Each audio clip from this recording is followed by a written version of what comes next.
అయ్యా రెడ్డి నీ కాలే నా కాలని గొప్ప కర్మ కాదప్ప జరిగిన విషయం అట్లాంటిది ఏమిటి ఏం చెప్పాలంటే నీ ఇవుడు అట్లేక సాక్షిగా నీ శివుని సాక్షిగా పెట్టుకుంటేనే వదులుతా నా శివుని సాక్షిగా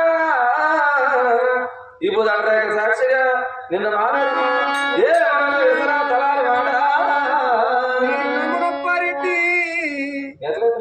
నీ రెడ్డి బుద్ధి నా అదే మనసు బుద్ధి రెండో వదలప్ప 7 కుమారులు వచ్చా 6 మంది కోడలు వచ్చా అమ్మ దోస నా మీద కొట్టేసుకుంటే నా భార్య దర్శన సాక్షిగా నిన్న మాత్రము ఏ